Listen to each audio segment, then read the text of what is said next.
Assalamualaikum warahmatullahi wabarakatuh. Perkenalkan, nama saya Aryandika, NIM 20087221. Baiklah, di sini saya akan memaparkan materi mengenai bagaimana merancang pembelajaran keterampilan gerak. Latar belakangnya yaitu belajar motorik merupakan suatu proses terjadinya perubahan yang bersifat relatif permanen dalam perilaku motorik sebagai akibat dari latihan dan pengalaman, bukan akibat dari suatu perkembangan. Dari beberapa pendapat para ahli dapat disimpulkan bahwa karakteristik belajar motorik meliputi: belajar motorik adalah suatu proses. Belajar motorik merupakan hasil latihan. Kapabilitas bereaksi sebagai hasil belajar motorik. Hasil belajar motorik bersifat relatif permanen. Belajar motorik dapat menimbulkan efek negatif. Tujuan dan manfaat dari merancang pembelajaran keterampilan gerak yaitu agar dapat mengetahui dan menambah pengetahuan tentang rangkaian rencana pembelajaran keterampilan gerak dalam pembelajaran belajar motorik lanjutan. Pembahasannya yaitu: yang pertama, pembelajaran keterampilan gerak merupakan salah satu bagian dari pembelajaran.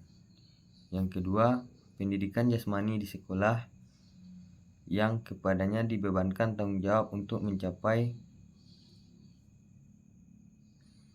pembelajaran agar anak memiliki keterampilan gerak yang memadai. Keterampilan gerak merupakan kemampuan yang seharusnya dimiliki oleh siswa sebagai bekal dan menjalani kehidupan sehari-hari.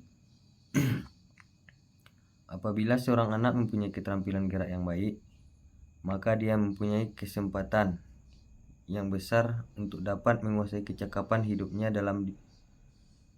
yang dapat dibutuhkan.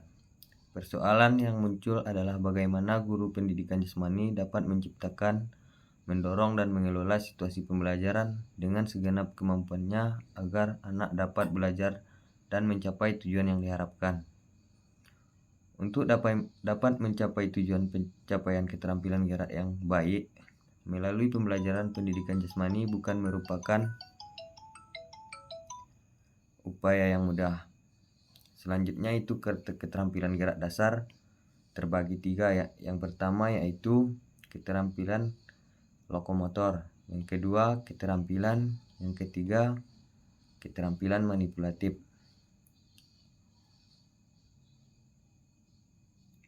Adapun cara menyusun rencana pembelajaran, yang pertama yaitu Ahmad Rohani tahun 2004 halaman 67 dalam Puspitasari E 2012 mendefinisikan perencanaan secara sederhana yaitu pemikiran sebelum melaksanakan tugas. Sedangkan pembelajaran adalah proses kerjasama antara guru dan siswa dalam memanfaatkan segala potensi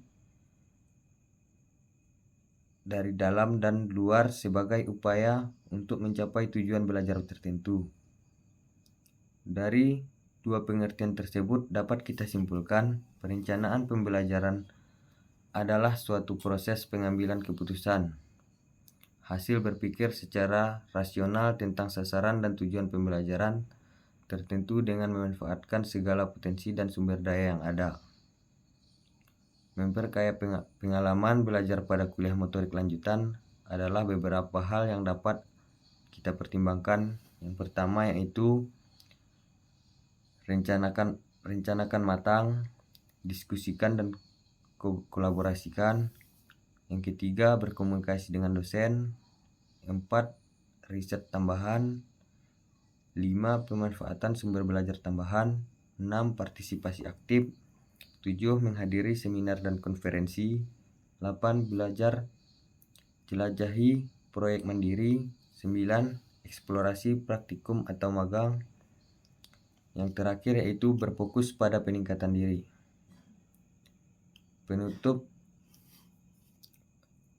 pembelajaran keterampilan gerak merupakan salah satu bagian dari pembelajaran pendidikan jasmani di sekolah yang kepadanya dibebankan tanggung jawab untuk mencapai pembelajaran agar anak memiliki keterampilan yang memadai, perencanaan sederhana, yaitu pemikiran sebelum melaksanakan tugas, sedangkan pembelajaran adalah proses kerjasama antara guru dan siswa dalam memanfaatkan segala potensi sebagai upaya mencapai tujuan untuk belajar.